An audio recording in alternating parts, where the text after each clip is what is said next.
All right, and we are, yes, officially live. Hey friends, welcome back to my channel. It's Tori, and today I'm very excited to be on with you guys for another author interview, and this time we are going to be chatting with Michael R. Miller, author of the Songs of Chaos series. And Michael, thank you so much for spending some time over here with us today, and welcome to the channel. That's great. Happy to be here, and hopefully we have a good time. It'll be great fun. So can you give us just a super basic rundown? I know Songs of Chaos is probably the covers that people are seeing around on the internet quite a bit right now, but can you just give us a brief overview of your different series and what they're about? Sure, yes. So I had a first trilogy called the Dragon's Blade trilogy, which released from 2015 to 2018. I wrote a standalone lit RPG story called Battlespire, which came out in 2019. And then working on Songs of Chaos. The first book is Ascendant, the second book is Unbound, and the third book is Defiant, which comes out this year. And is that, now, if I'm remembering correctly, that's going to be 4, correct?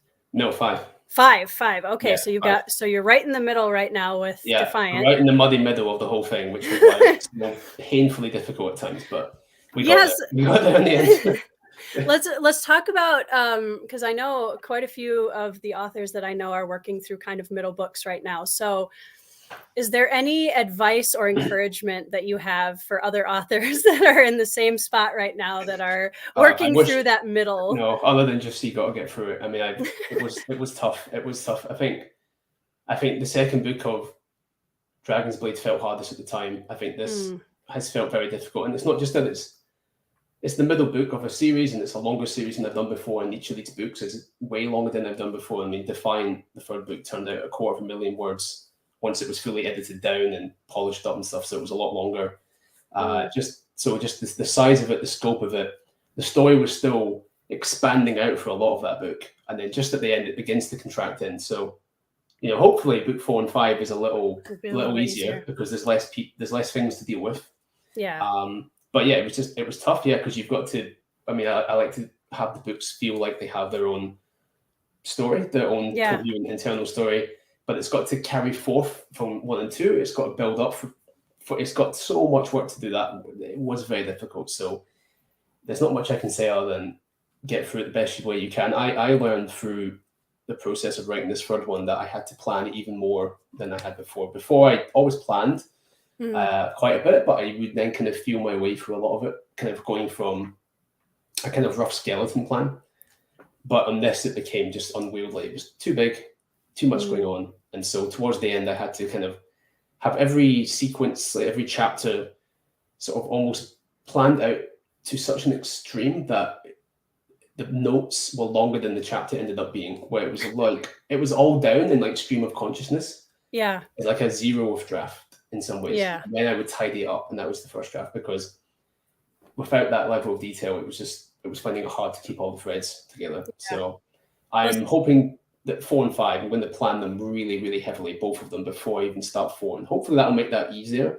So I've learned that I really benefit from heavy planning. Now, not everyone does, but it might be that if you're struggling with a middle book or the middle of something, you might just have to find a slightly new method that works better, because it might be what you're doing in terms of your planning or outlining, or if you are pantsing it, maybe try outlining. If you're outlining, maybe try pantsing it. Just try something else, because whatever you're doing, it might not be the best method for you. You're going to have to find a new way potentially. To get through the tough spot. So in working from Dragon's Blade forward, do you feel like your writing process has changed from that to now writing Songs of Chaos? It hadn't until this book, yeah. I think it had been roughly the same level of planning it and outlining it and working through it. And if I had an idea in the moment, I would go back and rejig the plan.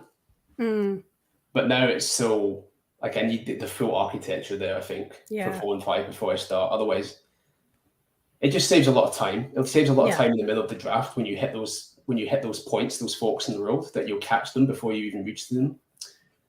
So I think to get through these big books and conclude the series, you know, hit the run rate correctly and actually land it. I think that's going to be. But from Dragon's Blade through until the middle of Defiant, I'd worked pretty much the same way. Okay. So this was really the one that threw you for a little bit of a Almost learning broke me. curve. Yeah. Well, I mean, it's not because this will be your sounds like your longest book yet. Yes. Yeah.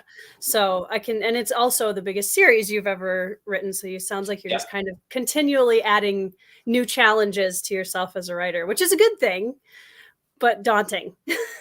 But yeah, but you know, in the series, Holt and Ash keep getting told that they have to constantly be challenging themselves if they're going to get better. So, you know, you live what you write.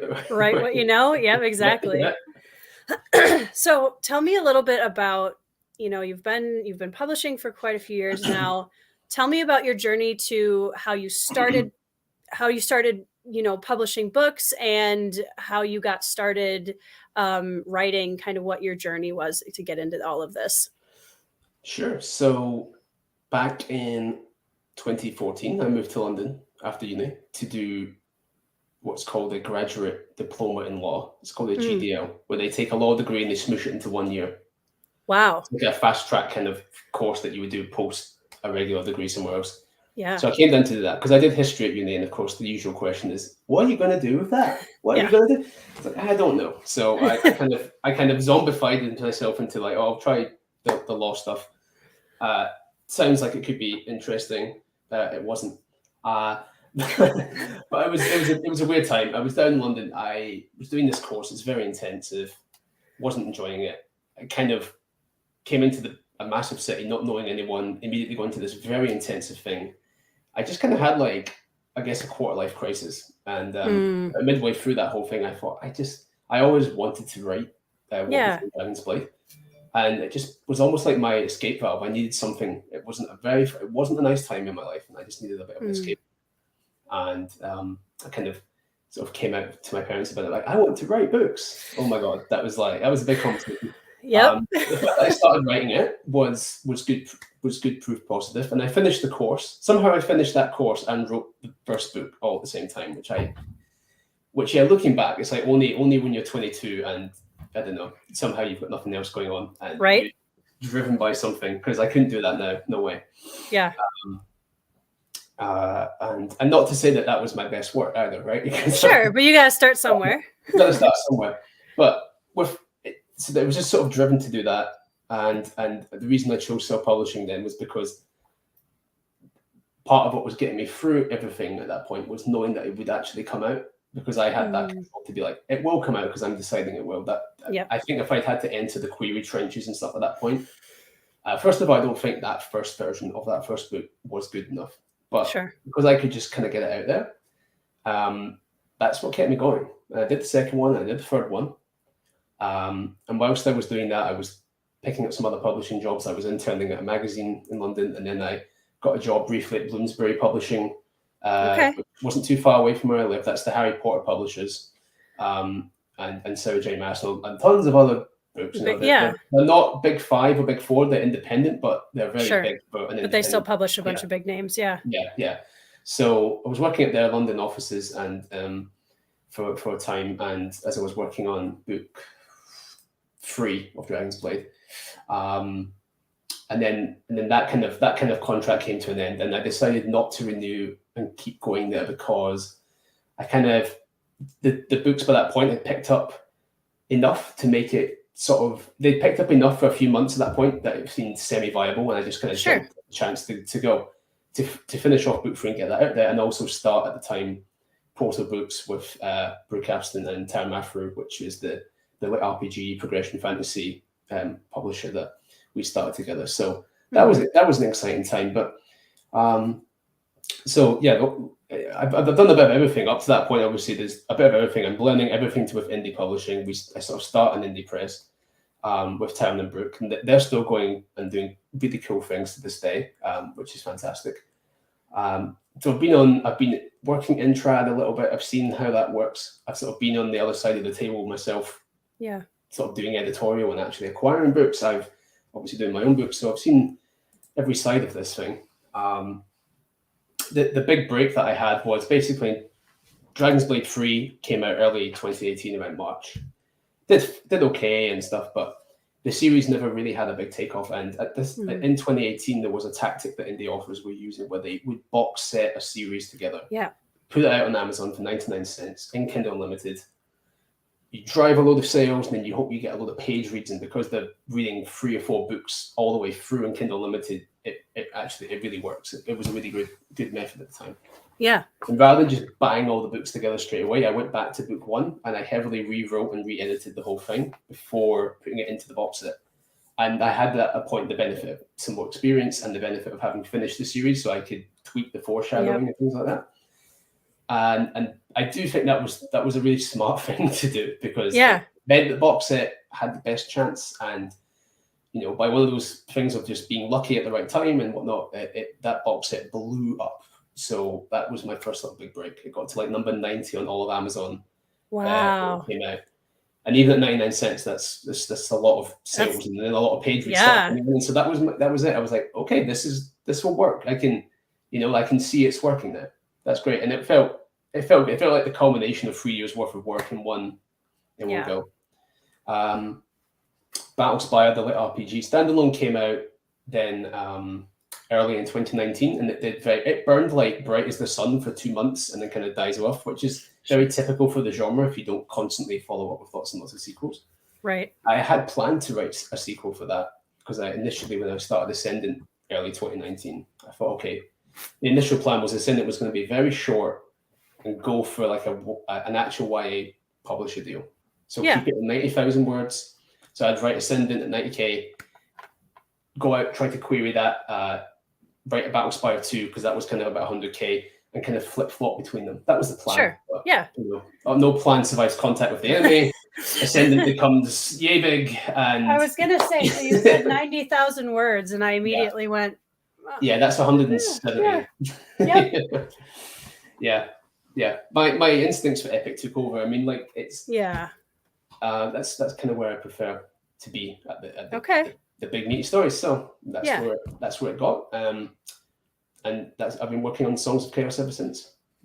It's really cool. I think it's always fun to talk to people that have kind of a variety of experiences within the publishing world, because, like you said, you were able to capitalize on, being in the trad world a little bit and doing the kind of editorial side, and also having self-publishing experience. You're kind of able to create maybe the best of all of those worlds, theoretically. So I, not having been around the internet self-pub scene in 2018, but I've heard the box set idea is not necessarily a new concept to me. So it was, as soon as you said that, I was like, oh yeah, I can definitely see where taking that time to go back and kind of fix that first book, with all of that experience on board, that would be a really good hook for a lot of readers. Well, I imagine most of them just had no idea about it. They picked it up for the first time and just made it good enough by that point that it wasn't tripping anyone up, and they got through the whole thing, on KU, which was great. Yeah. But I tweaked that series quite a bit. I mean, some people, there was a minority, a loudish minority, that had issue with the ending of the whole thing. And when I finished writing the book, I was actually when I finished writing book 3, I was actually in hospital at the time, and I was pretty sick, and I was just I think I was just trying to get it done. Yeah. And I just sort of ran out of energy. But after having the box out for a little while and seeing feedback come in, I then wrote 2 additional chapters and tacked them onto the end.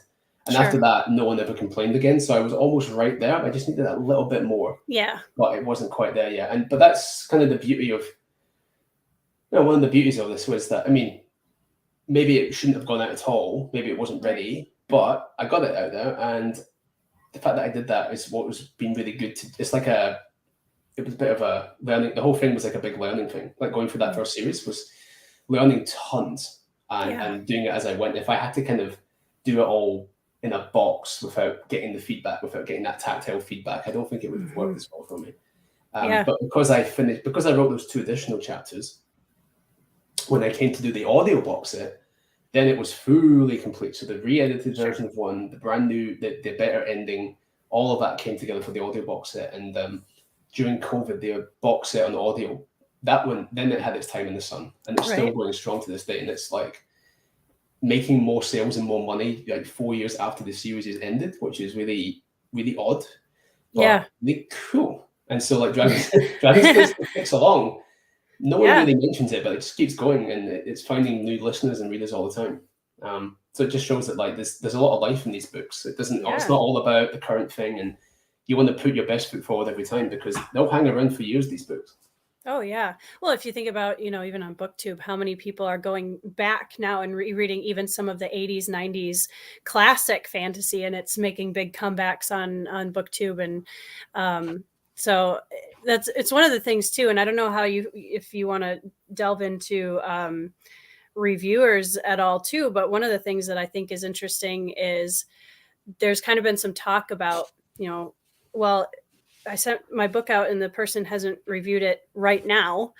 And I have always told people from an author perspective, like if I send phase to somebody and they get to it, a year after I send it to them, and all of a sudden it's blowing up again, it's just continuing that momentum. So I think, like you said, it's really about having different points that you can bring your book back in different times during the year and the next year, and then that just keeps the ball rolling.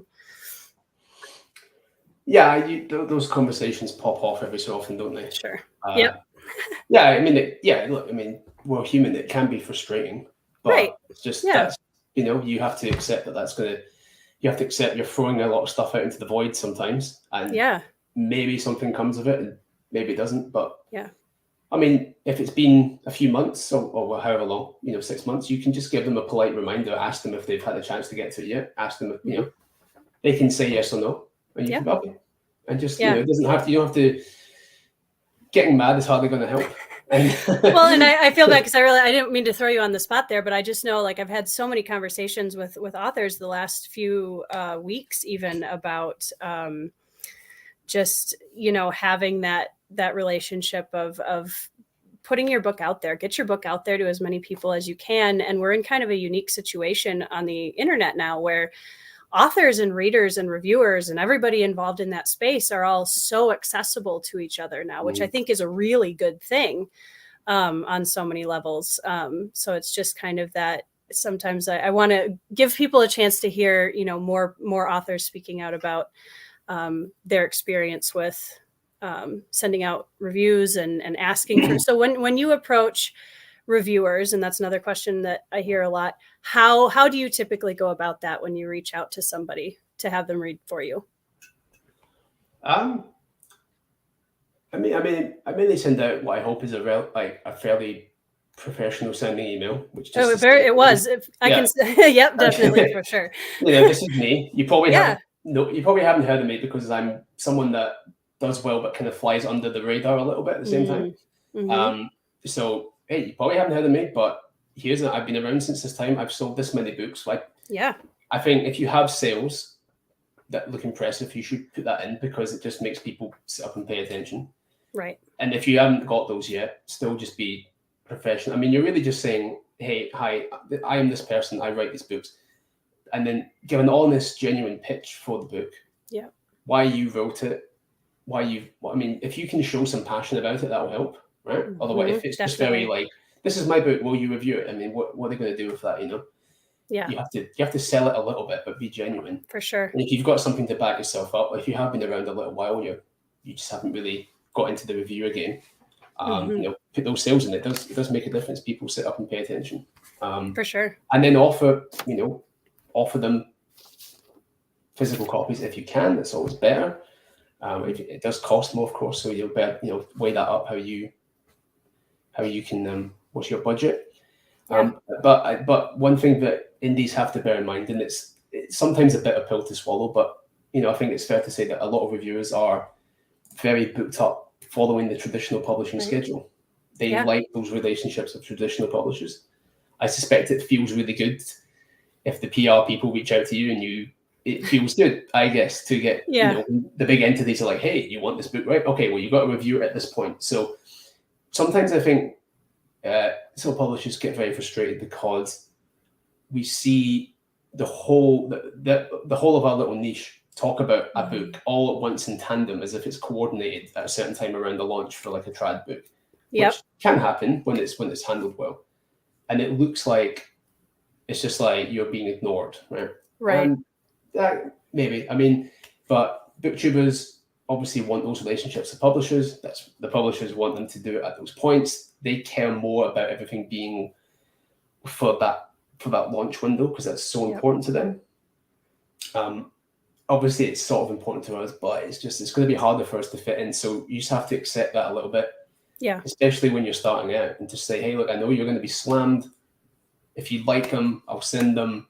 If you get a chance to get to them, fantastic. But there's no timeline pressure on me, etc. Yeah. Because if you try to set that pressure, they're going to feel like they have to say no. Right. If you just say, here, take them, and hopefully you get to them. If you do, fantastic. If you don't, that's okay. And just sort of take it like you're putting out a little bit of a gamble to send out mail out that $20 book or whatever, off, and just try not to think about it too much. Right. 4 or 5 months later, check in, just say, hey, have you had the chance to get to it yet? If they have, cool. If they haven't, and they say they will still do it, then you say thank you. If they say, no, I'm not going to, just go, okay, thanks for letting me know. Because the only thing that I find occasionally frustrating is that I have to, and it has to be done. You've got to follow up. A lot of people will read, but they don't necessarily post, so you don't know they've done it, or they DNF, and that's fine. But I just try to catch up and see what the state of play is, because I want to know who's read book 1 so I can send them 2 and so forth, and kind of get that information going. So it's just a lot of time, it's a lot of investment, it's a lot of chasing. They're probably not going to come and tell you unless they love it, in which case they probably will, and that's good. So yeah, it's just accepting that if you're an indie, you have to kind of be a little flexible around these timetables, and just put yourself in their shoes. They love books, and they want to have those cool relationships with the trad publishers, and all talk about those big books, those bigger books, so maybe not even big books, but talk about the same books at the same time. Yeah. And that's just that. But if you chip away at it, like I have a little pet hope that maybe by the time of Ascendant book 4, Songs of Chaos 4 or 5, that maybe I have enough relationships going that there can be that sort of more timed thing. Yeah. Yeah. Is a bigger thing, but you just got to work away at it slowly. The benefit of being indie is day 1 and week 1 isn't as important. Like, everyone likes launch day. Launch day's fun. Peak rank is fun, but peak rank is just for show. It's just ego. The first month is much more important than the first day, and it doesn't matter if someone buys the book necessarily in month 1 or 6 months down the line. If you're going to be at this for a long time, every sale really matters to you, because you're going to get that full cut no matter when. You're not chasing the New York Times list. You're not chasing the Sunday Times bestseller list. It doesn't matter to you if your book ranks on a list week 1, because for some trad books, they need to hit a list on week 1, or they kind of get ignored. They can get dropped sort of quietly. If it doesn't hit expectations, if it doesn't sell out the copies, the stores don't order another print run, that can be deadly, right? So everything really matters for that first week. But for you, it's like, it's okay. It's okay. You're not going out of print. Right. You can play the slower burn game, and you can play the longer game. It's like Simon Sinek. Have you heard of him, Simon Sinek? He does like inspirational talks about he's like a famous TED talk about find your why or something. But he talks about the infinite game and the finite game versus the infinite game. There's a little bit of finite game with that week 1 thing, but the infinite game is you're at this for a long time. You've got a big series. It's fine. Just keep chipping away at that. Keep one step up that mountain every time. So, but to wrap it back, it can be a bit frustrating. We all feel that, but venting on the internet isn't going to help. And because we are in close proximity to each other, and you get along, and sometimes you let your guard down. You think you're just talking to your mates, and it's like you are, but you're also meant to be a professional and putting that foot forward. So you just got to watch yourself and be careful. Don't let that. If you feel like you need to vent, go vent at your cat or your dog or something. Or in your next book. Or in the next book, I really appreciate you speaking to that, because I feel like that's a conversation I have with new authors so often. And I think everything you just said is such a great amount of information for them. Like, I'm going to point people to that bit of this conversation too, just to say, hey, go watch that Michael Miller interview, because it's so important to, kind of set your expectations in the right place. And like you said, with your experience coming in now, knowing this is a long game, you guys, this is a slow burn fantasy, right? We're not, you know, we might get some quick combat in the first scene, but in the long term, we're going to, you know, we're in it for the long haul. So I think that's a really important mindset to have, because you're right. You know, the launch days get very exciting, and that's a big, and it is a good boost to see it do well on a launch day, but in the long term, you're looking for something much longer term than that. So. Yeah, I mean, well, Ascendant's launch day was good, but it never hit the high that I wanted. They actually had a different cover originally. Yeah, I saw that. Yeah, and I kind of felt like, oh, it was, people are loving this. The reviews are crazy. It just doesn't sell it. I felt like it really should sell. It should be selling better. It's egotistical as that should send. And about 3 months after launch, I switched to this new cover, and then it sort of spun back up again, and it kind of went back up to where it was at launch. So it never like battered into the highest possible peak. But I just had this like, and then once it went up with the new cover, it had another long stretch. So I had this very long stretch of time where it wasn't like really high, but it was like pretty, it just kept going at a nice stable rate for like 9 months after it came out, which is quite unusual, because sometimes things boof off and then after a month it comes right down. So trust me, the long tail is where you want to be if you can get it. You can't predict it, but it's not all about day one. So yeah, reiterating that 1,000 times. Yep. Yeah, really, I really appreciate you going into that, because I think there's some really good gems in there. And I wanted to really quickly, we've got some people in the comments saying hello. Andrew Meredith says hi. Britton Ty wants to say hello. Palmer Pickering.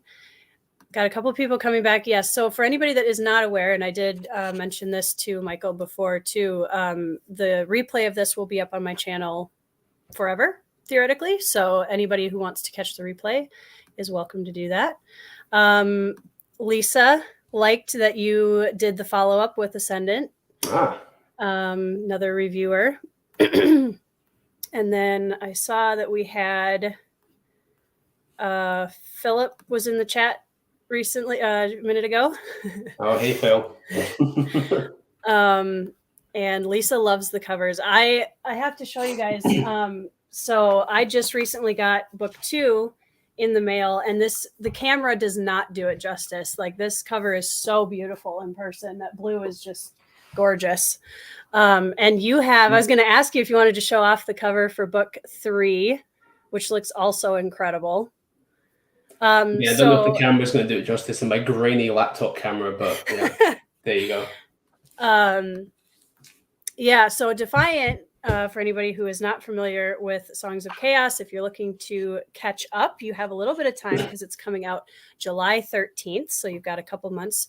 And both, I have not read Unbound yet, but Ascendant, which I read, excuse me, in April, reads so quickly. It was such a great, it looks really like a chunky book, but it reads so easily and accessibly, and the characters are so endearing. So for anybody that wants to catch up before Defiant comes out, it would be not a difficult thing to do. So Lisa just bought Unbound from the Broken Binding signed edition. Awesome. Thank you. Philip. Yes, we talked about fantasy art on my best friend Sarah is an illustrator. And we talked about the covers on her channel and how much we like them. So thank you. Well, yeah. Randy Vargas is the artist, and he just nailed these. In fact, interesting. Well, Randy did book 2 and book 3, but it was a different artist that did that book 1 cover. Okay. Unfortunately, he wasn't able to keep freelancing. So I was suddenly like, oh, I need a different artist for book 2. But Randy was really good, because he ran with the style that someone else had set up, which not many people would do that. So he took it, and he's made it his own. But he didn't. He was happy to take that and run with it, and he was understanding. So he was a real champion doing that. That's awesome. I don't think everyone would have been okay with doing that. You know, they would have wanted to start the whole thing from scratch. So for sure, yeah. I follow Randy on Twitter, and just incredible artist. Lisa is asking about an Ash plushie. Maybe one day. So now that we've kind of introduced the books a little bit, and I've gone off on a whole publishing tangent with you that was not on the script, so thank you for rolling with that. Let's talk a little bit about Songs of Chaos, and I want to know, every story has a spark, and we talk about this in every author interview I do because I just think it's fascinating hearing everybody's kind of origin story with the series. Where did the original idea for this series come from, and how did it start? There was no one thing. I was just sort of bubbling away, thinking about how this was like, late 2018 when I was thinking about this series. I was like, well, there hasn't really been a big follow-up to Eragon, finishing.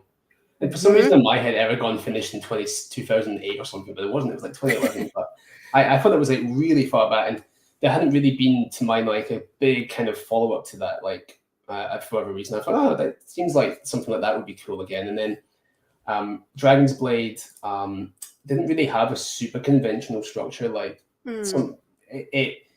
and I kind of I dabbled in kind of looking into the hero's journey for Battlespire, the RPG standalone, and I enjoyed that. But I wanted to kind of be like, okay, I want to try and like master this in the same way that like if you go to art school, and you have to do a lot of the other styles and show that you're good at them in some ways and like master them. But so I was like, okay, I want to like really master this one because this is like the hallmark of like fantasy. So yeah, I wanted to follow that hero's journey and try to really study it and really get to grips with it. And then the Dragon Rider thing came in, and then I was watching Daredevil season 3, and I'm like, Daredevil was super cool. I love Daredevil. And I was like, okay, well, I want the dragon and the rider to have a very special bond, like Toothless and Hiccup from How to Train Your Dragon. Obviously, they were big influences on it. And what really stood out to me about Toothless and Hiccup was how they need each other, not just as friends, but physically need each other to fly. Like Toothless needs Hiccup in order to fly because of his busted wing, and that just makes it.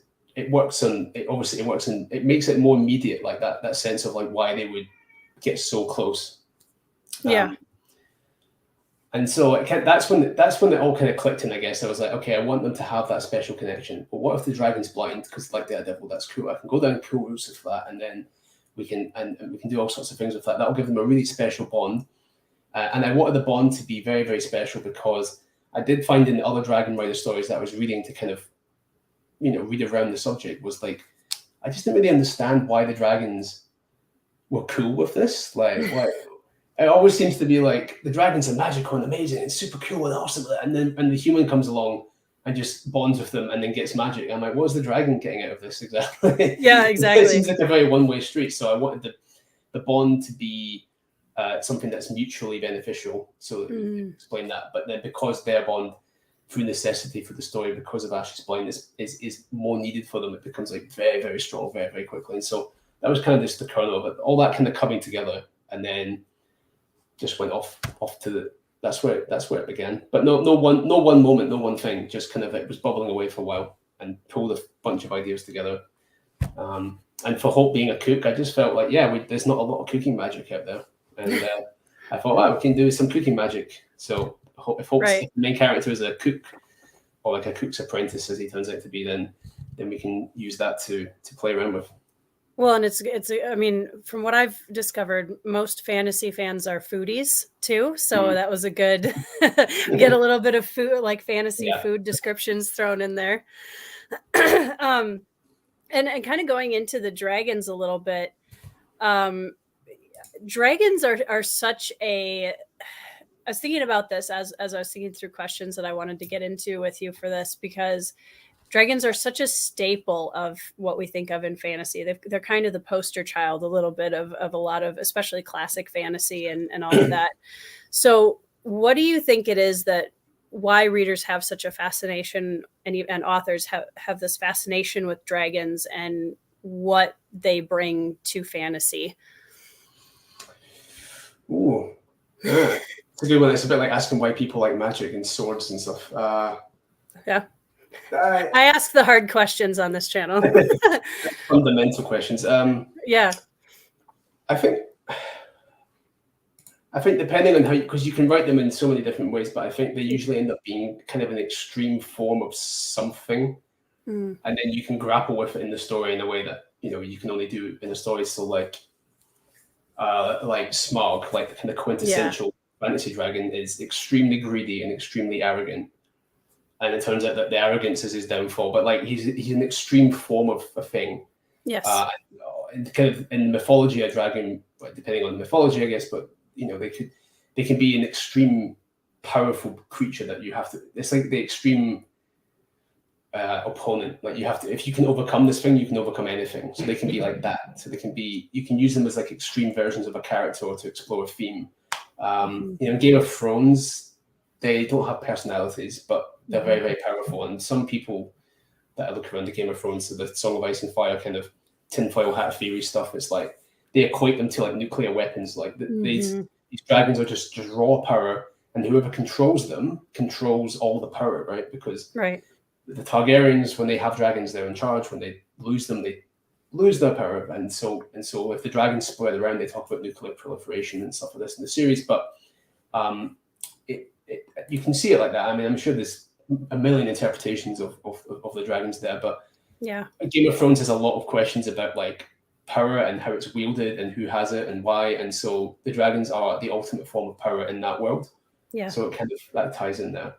And then over in Dragon Rider Land, where typically it's all about they're like your super magical best friend pet, like they are. They are. It's like the ultimate. It's like Ash and Pikachu, but times like 1,000. So the same vibe that you get out of Ash and Pikachu, it's like you get out of Toothless and Hiccup, you can get out of Holt and Ash, hopefully. It's that kind of like you're the idea that you can have someone in your life that's like your best friend that you're so close to, you're literally bonded at the soul. It's ridiculous, but it's kind of like there's something that we kind of yearn a little bit for that. Like imagine being that close to another person. Imagine being so close that like it's literally in your whole being. So and for some reason we decide we're going to do that with dragons. I'm going to fly them and stuff because that's also cool. So I think you can just turn them into anything and do anything with them, but they typically become some really extreme form of the thing that you want to work with. And I think that's why they're so ubiquitous. And you can use them all the time because you can use them as ultimate enemies or ultimate friends or ultimate, or whatever it is. You can always use them. It's like the end to point of any kind of extreme example that you're exploring in the writing. I totally agree with that. I think, and I think that kind of holds true for certain other mythical creatures too. But I think dragons are kind of the quintessential, like, kind of pyramid top of that as a writer. Philip is looking to start a fight over here.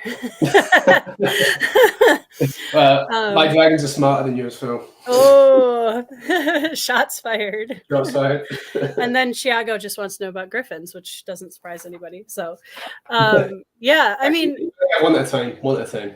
I think too, like, when I mentioned that, you can use different mythical creatures for that, because you could bond, have that kind of a bond with pretty much griffins or whatever kind of thing you're writing. There could be, but I really like the idea of them being kind of the vehicle for exploring the bigger, no pun intended, parts of the story, and how do the dragons kind of represent or expose that.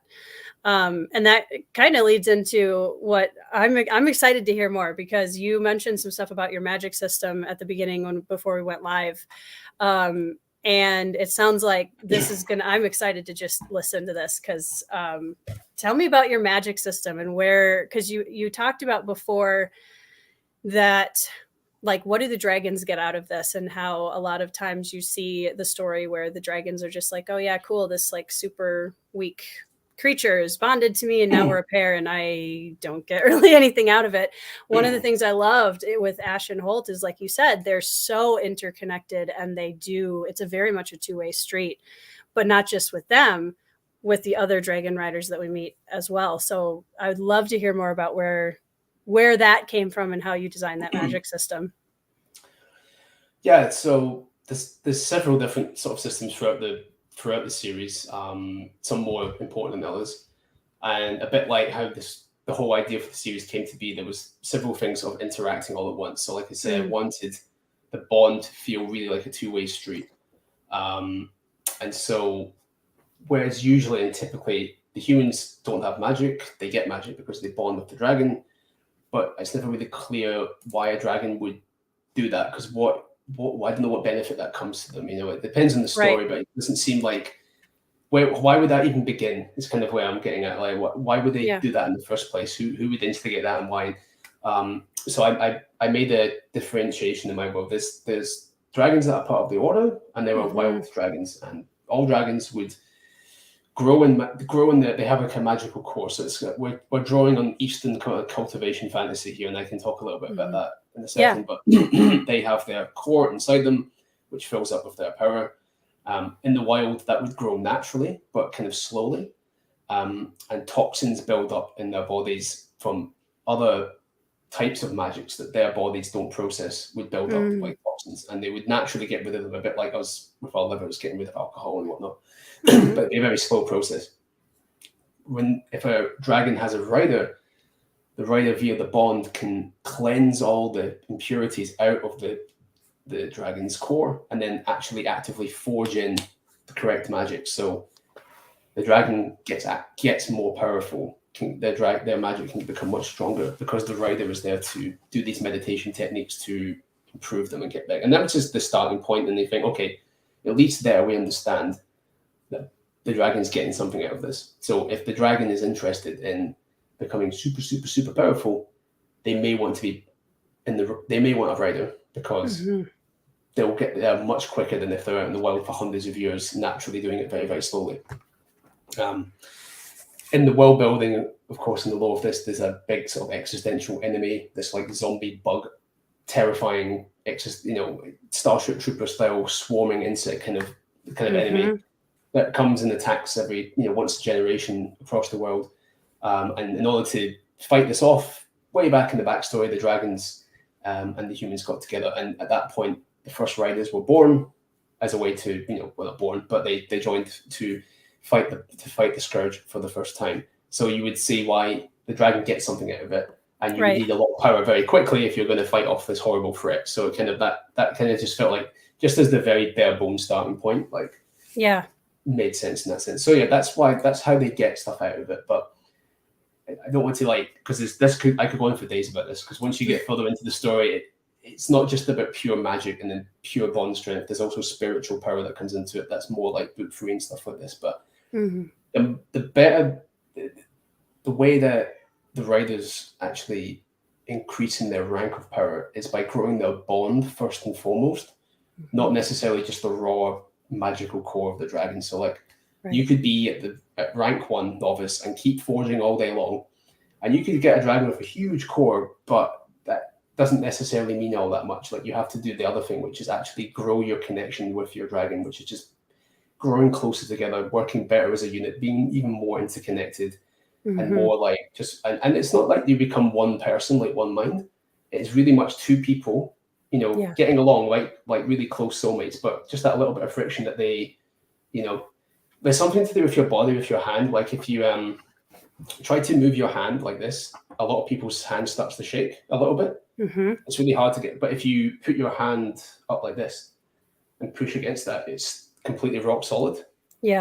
So there's something like, you can often become at your best, your most stable, when you've got a little bit, someone's pushing back at you just a little bit. Like a real partnership. And it kind of, so they go, so the more that they grow together, and the more that their bond grows stronger, then that really defines how strong they can become. Yes, they have to grow the core. Yes, they have to grow their spiritual strength. They have to do all these other things. There's all kinds of other techniques and cycling methods where they cycle it around their body, a bit like Chinese medicine and all sorts of stuff. But what makes them stronger is becoming closer together.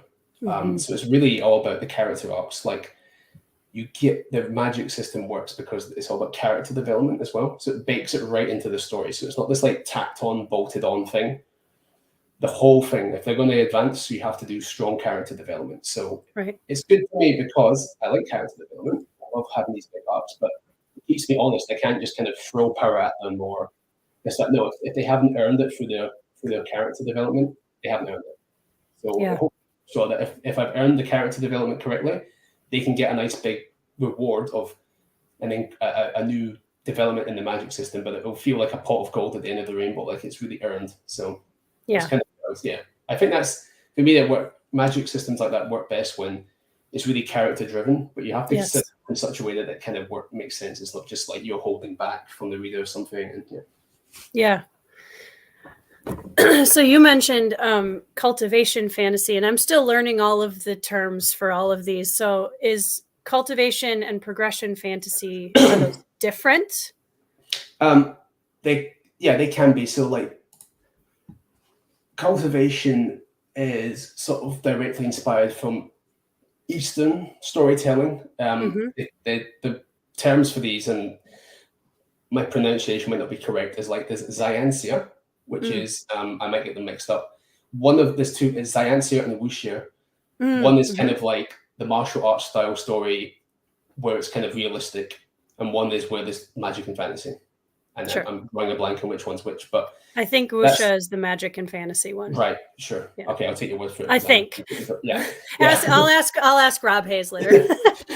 There's also, I mean, like Tao Wong's got a series on this, but the big one that's become really huge over here, and it's not from there. It's not from Eastern storytellers, but it's like Westerners that are kind of taking this as their inspiration and doing their kind of adaptation of it. Is like Will White's Cradle series. So that very much follows that kind of pattern of like, but in progression fantasy is similar, where you have ranks of power that you grow through, but it's not necessarily a magic core. It could be something else. It could be a sci-fi thing. It could be a different type of magic system entirely, but you're progressing through a sort of power. The kind of conceit is you start at like the farm boy and you become god. Yeah. So it's a little bit like Mistborn in some ways. Yeah. But it's much more. There's many more stages to the power progression, and it's much clearer stages. So it's a little bit gamified in some sense, but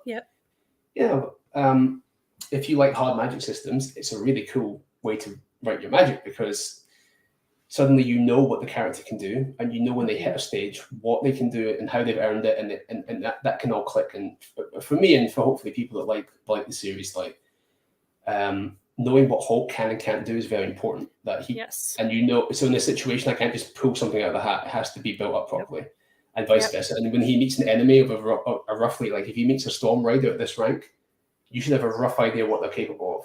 Right. And so part of the fun is like having Hulk think how to outsmart his opponents or use his things in the correct, interesting way. So there's that. Well, and you're kind of also circumventing the idea that, when you throw a dragon and a rider in and they have this magical power, that they're superpowered. Sometimes we get that in fantasy where you're like, well, then they can't lose. Whereas with Ash and Holt, it's very much there's a tension there of they have this power, but they're, it's still working its way up, and they can't just, level a city because yet I'm not sure where they'll be in book 5, but at this point, at least that's not happening. Hopefully not leveling any cities. But I was a lot of the magic system was kind of coming together as it is, kind of on its own organically. And I hadn't really read a lot of Cultivation and Progression at the time, but I kind of got into it about midway through reading the series. I got really hooked on Cradle. Because I got hooked on Cradle, I read a bunch of other ones as well, and kind of like that just cemented, like I had a lot of the system there, but it just wasn't very formalized, and I hadn't really put in hard cutoffs. And I thought, no, I'll make these hard cutoffs. And suddenly it just clicked for me. I was like, now it's working. Yeah. But I was like midway through. It required a couple of heavy edits, but very happy to have done so. I mean, it's been great to have that as the backbone of the series. Yeah, for sure. And the other thing that you mentioned while we were talking previous to going live was the research you did on blacksmithing, and how that factored into your magic system and just your world in overall. And I would love to hear more about that too. Well, you'll come across it when you get to book 2, because it kind of pops up then. It's the process by which the Dragon Riders create their weapons. Okay. Yep. And again, you can have, I mean, I probably haven't invented this. I just felt like I did.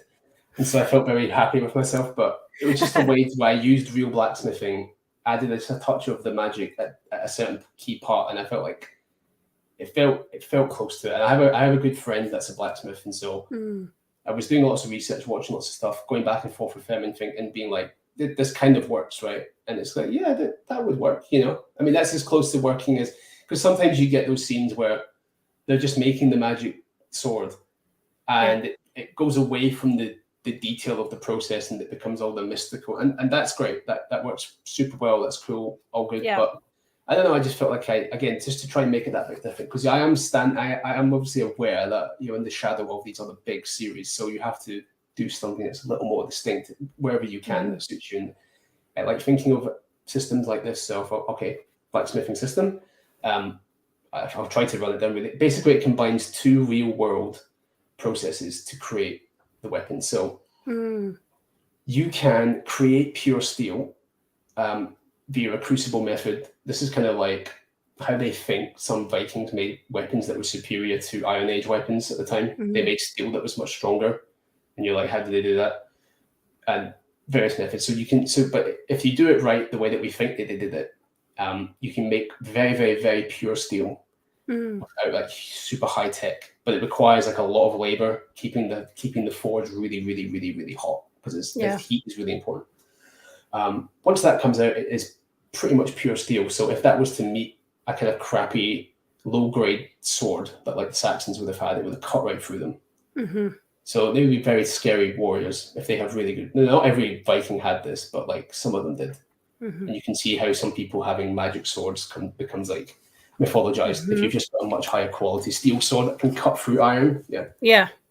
So there's like that method. So you can actually get pure steel if you go this method. And the riders when they hit a certain rank of power, they become kind of superhumans. So they have much greater stamina and stuff. So they can stand at the forge for days and days and days, keeping it hot.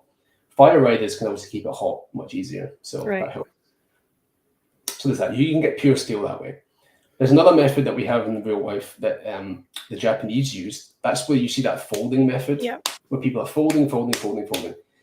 There's a bit of a myth out there sometimes that like that makes it stronger, and it kind of does, but it's not really true. It's like the reason why they fold the steel is because historically Japan had very low quality ore. So when it comes out, the steel is very low quality. It's got a lot of impurities in it. But by folding it, it gets rid of the impurities and makes it purer. So if you already had pure steel, folding it does nothing. But because if you do fold it like the Japanese style, you get those ripples through it. And it looks really cool, right? So that Damascus steel, people think it's better just because it looks cool as fuck. And it is. I mean, it's cool, but it's not any better than pure steel. It's all about the steel quality and how and so I combine these two things. So you make your pure steel because you want to start pure, and then we've already start folding the pure steel, and you think, why are they doing that? That's idiotic, right? If you fold pure steel over and over and over again, all you'll do is force out the carbon that is bound to the iron to make the steel in the first place. But they're doing that on purpose so that they just bit by bit squish out the natural carbon, and they hammer in the magic, and the magic binds in where the carbon was, and then it creates magical dragon steel. Nice. But it's a very long process because they've got to fold this thing and fold this thing and fold this thing and squeeze it out bit by bit by bit, because if you go too fast, it'll snap. And so, but during the process, it's very delicate, and if you do it wrong, it will snap because you're actually making the steel worse at a certain point, right? So it'll break. And oftentimes when they make these weapons, they break and they have to start all over again. The whole thing can take days and days and days and days. So it's like a real rite of passage.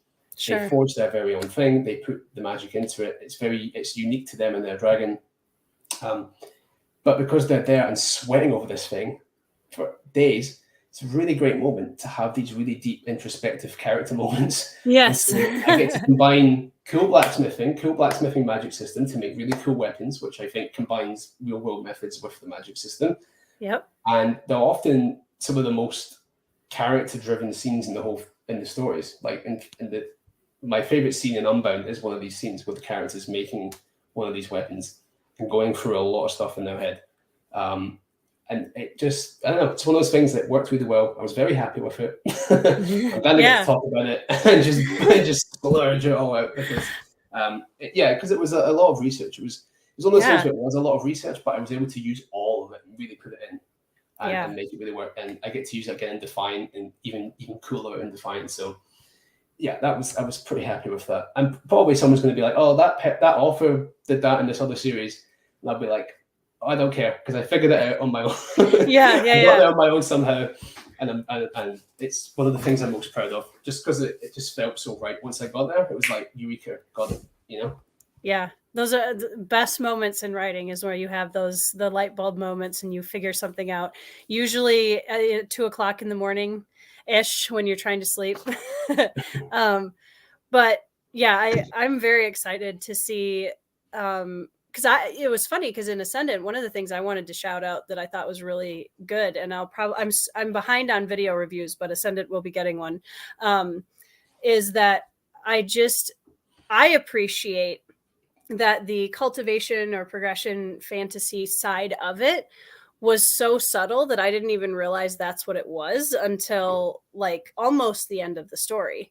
And I appreciated that you were telling the story first, and this just happens to be the mode of how the magic system works. And it never felt, for anybody who isn't sure about progression or cultivation fantasy, it's not, it is not heavy-handed in my opinion at all, which I think is really a testament if anyone was concerned and thinking, oh, that I don't want just this rung of the right. power ladder thing. It's like, it's not like very that. much, no, it's very much. I mean, I said it's a Dragon Rider epic, big Dragon Rider sort of classic epic first and foremost. I just happen to have a hard magic system which is sort of progression based, but it's like diet progression. It's like progression light, because the real big progression fantasy series, it's kind of the focus is about going through that journey. And whilst that's part of the journey here, it's not the only journey. It is the backdrop. It is the magic system that's in play. But I mean, I have like 5 ranks of power. There's sort of sub ranks, but there's only 5. Whereas like,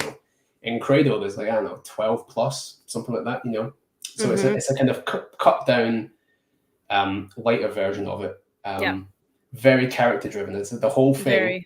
They can only advance through character development, really, fundamentally. So the whole thing is all interlinked. Story first, magic second. But if you like magic systems, there's plenty in here. I think you'll like them.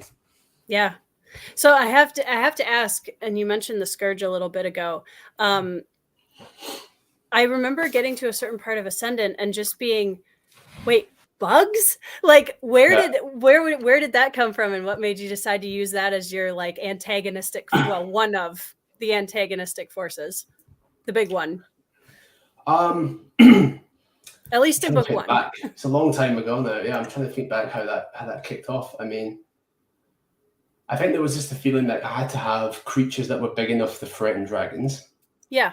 You got big creatures, so I mean, you can make up some creatures. And the Scourge are kind of made up, but they're like a kind of undead zombie bugs, but on steroids. So they're huge. So I was like, okay, well, what would dragons fight? Other dragons? I don't want that. You could have griffins, but I don't know. That seems a bit weird to me. Like, I don't know, griffins are nice. I don't think you want to have.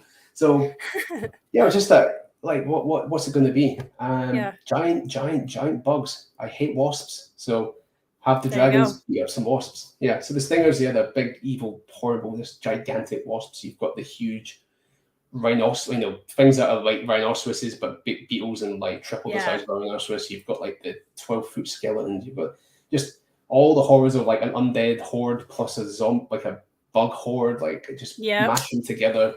It's like a bit like this. It is a bit like the Scourge out of World of Warcraft. It is a bit like the Darkspawn out of Dragon Age. It's a bit like all these things. Just kind of meld them together and then supercharge them a bit so they can fight dragons. Yeah, it works really well. Yeah, because it could be really hokey and weird. And I think I've seen some reviews where people get to that point in the story and they nope out that like giant bugs. Nope, I'm out. But I mean, you're already buying into dragons, soul bonds.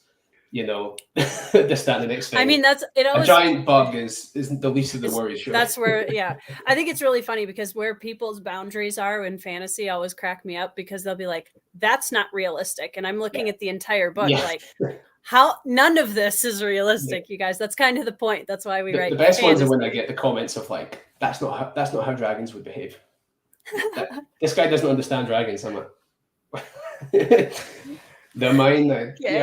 Okay. Point me to the zoo where So people have some very, very hard lines on that stuff. It is interesting. It is funny. And well, going along with that, with the dragons, was there anything? I know sometimes people will kind of look at real animals as and kind of pull bits and pieces in to create kind of personality or movement, etc. For dragons and other mythological creatures. So was there any of that for you when you were designing the dragons at all, or was it just this a dragon? No, not huge. The only major decision was whether they'd have 2 legs or 4 legs, because the 4 legs is the classic, but 2 legs has become much more common with Game of Thrones, with the idea that that's how anatomy would actually work, and it's like, yeah, fair enough. But I made them 4-legged just because I wanted to straddle that line where you could think of this, like I wanted to evoke a bit more toothless out of Ash than something else. And with the 4 legs, it straddles that line between this is a really giant dog, and this is a creature, kind of just trying to find that balance. Yes, it's a dragon, it's a scary creature, but it's got 4 legs, so it's a little more recognizable, something that we kind of look after and interact with. And people are sometimes confused that because the 2-legged thing has become so common, it's actually weird to get people forced to American into the idea that no, it's got 4 legs. Yes, I know it's not anatomically correct. I don't care. It's a dragon. Because then they have front feet that they can swipe with, and then their wings can do something else. But it was just that. I wanted to make sure that as scary as the dragons can be, and some of the characters that are in this series, the dragons talk.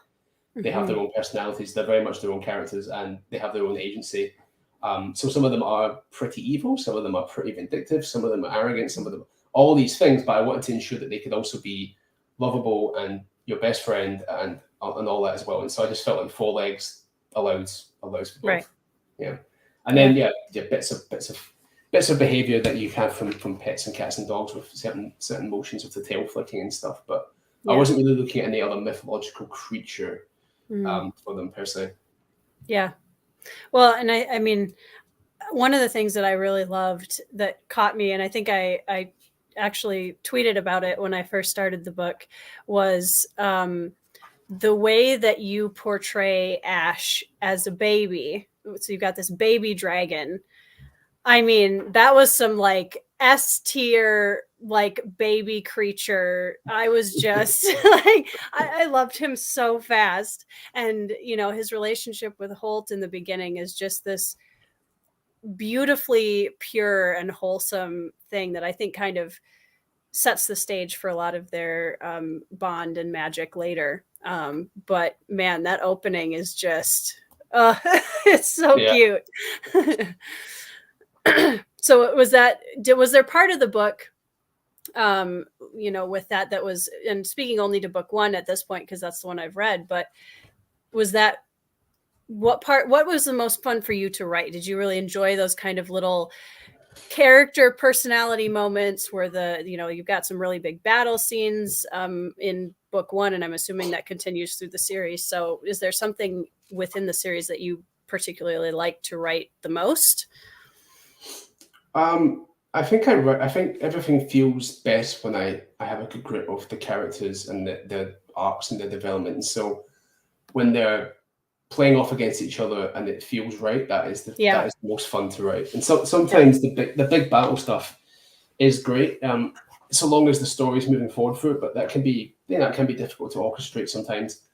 And then I have to think about all the systems at play. When you just get a nice scene between a couple of characters where the motivations are clear, where there's really great dialogue happening, that can be some of the most satisfying stuff to write for sure. Early stuff with Holt and Ash was nice, and it was also it was easy because it was just so belt and braces, wholesome, and straightforward, and very very easy to write. Just because I've always had cats in my life. We've had little kittens, and all you have to do is think about what it was like when you had the little kitten. And you're good to go. It's we can all connect with that probably. And I think early in big epics is sometimes some of the most satisfying bit to read. A bit like when you start a new RPG game or something. The early levels, the early bits, like everything's really meaningful and cool and fresh. It's like midway, it can slog a little, and then towards the end, it's so overly complicated. But that beginning can always feel really special, really evocative. The vibe is always right at the start. So you gotta get the start right, and then you can go for it. Yeah, I remember. It's been a while now. Yeah, because must have been writing that in early 2019. So it's been a little while back. But I do remember the beginning, the very beginning, like the very opening chapter. I couldn't get right for ages. How it literally opens was very, very difficult. But as soon as I got to him getting the egg and getting Ash, that all then flowed a lot easier. Yeah, sure. It felt very natural once Ash came into the story. Yeah.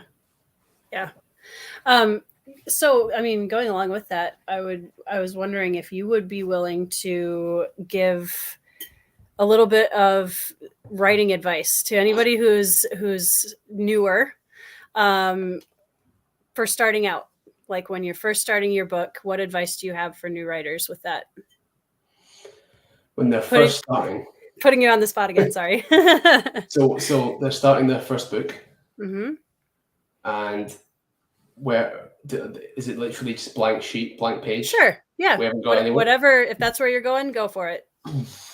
Oh, right. Okay, right then. Well, I think the only thing I can say, if you're really starting out, just try go for the story that you feel most excited by, that you have some passion. If you don't go in thinking you're going to write this thing that's technically on trend or whatever, you should never do that probably anyway. But just whatever is exciting you right now, just write that. And even if the scene is out of sequence, I think if you're just starting, maybe don't start literally beginning page 1, because you'll probably find that you start somewhere and you go back at the end when you're editing and restructuring, and you end up writing a new prologue and fiddling with the start a lot, because that's really difficult. But just find a scene that's been in your head. You know, if it's that book that you've wanted to write for years, and there's that one moment that you really just write that. Yeah, you'll fix it later. Just write something down and start. Just find the point that you really want to see, and see if you like it as much once you've kind of polished it up, and hopefully that'll inspire you for the next bit. Right. Just start somewhere. I mean, sometimes I don't do this now. I tend to just slog forward, but back in Dragon's Blade, I would just jump around a bit. If I was getting a bit stuck, I'd jump to the next point that I had a really strong idea for, and just do that scene, and then I would comb over the rest later. Like, just go to where the excitement is taking you initially, because that's about all. You're running on fumes at that point. You're running on the not the fumes. You're running on the explosion at the start. Yeah. Right. So you just got to get over it, and then worry about the rest. But don't start like page 1 trying to be clever with some opening. Just start writing a dialogue between your two characters that's really important. Just go there. Write the big reveal, the big twist, whatever it is. Just get the bit down that you really feel excited about, because that will help you. Just getting started is going to help. Start the momentum. Yeah, just start anywhere. It doesn't matter where it is. It can be the end, right at the end if you want. Yeah. I think it's way too often we put ourselves in boxes and we say, well, I have to write. I still do that. I'm working on it. But I'm still such a chronological writer that sometimes I have to remind myself it's okay to just do a little zero draft of something over here on the side. So yeah, totally agree. So going on from here, we've got Defiant coming out in July. So congratulations ahead of time for that. What else? What's next for you? Obviously finishing out this series. What other things? You mentioned there's a summer promo going on as well that you wanted to mention. So what's coming up next? Defiant book 3 in the series comes out on July 13th on all formats. So in the ebook, audiobook, hardback, paperback, all in the one day. So that's great. No waiting around for the audio. And guys, this is a hardcover. Just saying that, like, you want. These hardcovers are so beautiful. I can't. Thank you. You can also get signed hardbacks via the Broken Binding as well, which are super cool. Ascendant itself is in Prime reading for the summer. So for all the summer, if you're an Amazon Prime member, as far as I'm aware, you can just go and download the book for free. So that's a pretty easy way to get started if people want to, and plenty of time to read before Defiant comes out. And then otherwise I'll be planning book 4. I'll be planning book 4 and book 5 together, so I can figure out how to end the thing properly. So I won't be starting any writing for quite some time. I'll be planning heavily, and then I'm actually getting married in July, 9 days Oh, after the book comes out is my congratulations. wedding. So that's going to be a big month. Yeah. Yeah, no So, kidding. lots of stuff, planning, launch, wedding, and then maybe more planning, and then maybe start writing book 4. But we've got book Okay. 4 to go, and songs, book 5. They're big books. So it will take me some time yet. And then after that, I've got one idea bubbling away, but that's going to be a long time away. So don't Yeah. worry about that just yet. That's exciting though. There's more things coming up. Well, congratulations ahead of time on your wedding in July as well.